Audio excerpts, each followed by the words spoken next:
بسم اللہ الرحمن الرحیم ایاک نعبد و ایاک نستعین۔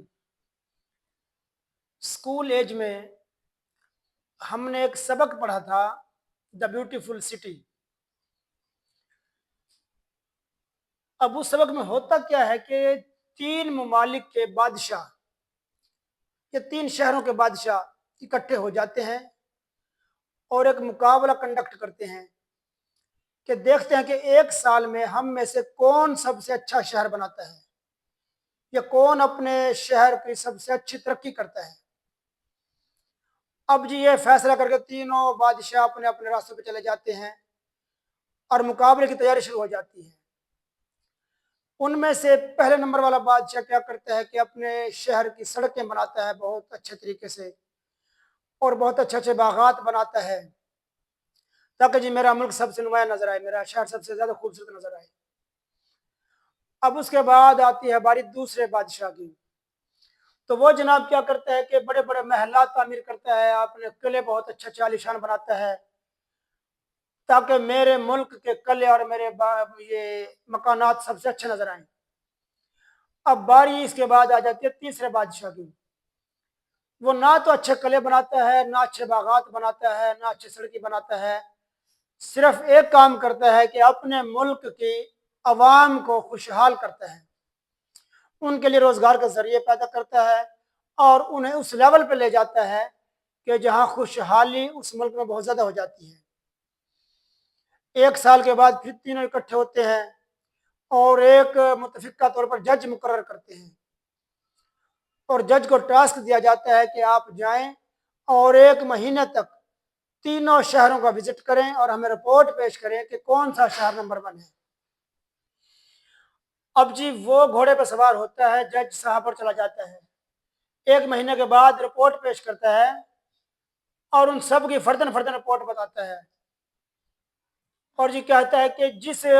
بادشاہ نے اپنے ملک میں سڑکیں تعمیر کی، باغات بنائے، لیکن اس کے عوام کے چہرے زرد تھے، بھوک، افلاس، مایوسی ان کے چہروں سے نمایاں نظر آ رہی تھی، تو لہٰذا آپ یہ مقابلہ نہیں جیت پائے۔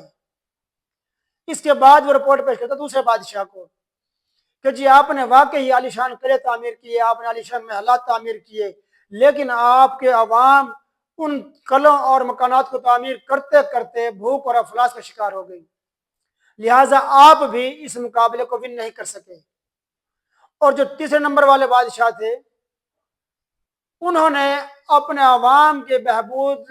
اور ترقی کے لیے کام کیا، بھلے آپ کے ملک کی سڑکیں اتنی شاندار نہیں تھی، بھلے آپ کے قلعے اور آپ کے مکانات اتنے عالیشان نہیں تھے،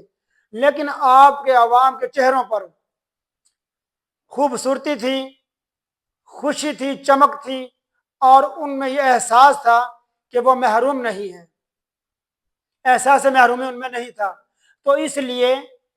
تمام تینوں بادشاہ کے سامنے رپورٹ پیش کی جاتی ہے کہ وہ بادشاہ جس نے اپنے عوام کی فلاح کے لیے کام کیا وہی نمبر 1 ہے، کیونکہ اگر عوام خوشحال ہوں گے تو ترقی خود بخود ملک میں آ جائے گی۔ اگر اس واقعے کو مد نظر رکھتے ہوئے ہمارے پنجاب کے جو بازاروں میں جو سڑکوں پر اکھاڑ پچھاڑ ہو رہی ہے، اگر مد نظر رکھتے ہوئے اس واقعہ کو مد نظر رکھتے ہوئے پنجاب کے حالات کو دیکھیں تو ارباب بسط و کشا سے یہ عرض کی جاتی ہے کہ یہ ترقی ان ریڑھیوں کو ہٹانے سے یا مکانات کو گرانے سے یا سڑکوں کو کشادہ کرنے سے نہیں ہوتی، ترقی عوام کی خوشحالی سے ہوتی ہے۔ عوام خوشحال ہوں گے تو ترقی خود بخود ملک میں آ جائے گی، لہٰذا وہ منصوبے شروع کریں کہ جن سے عوام کی ترقی اور عوام کی خوشحالی ہو،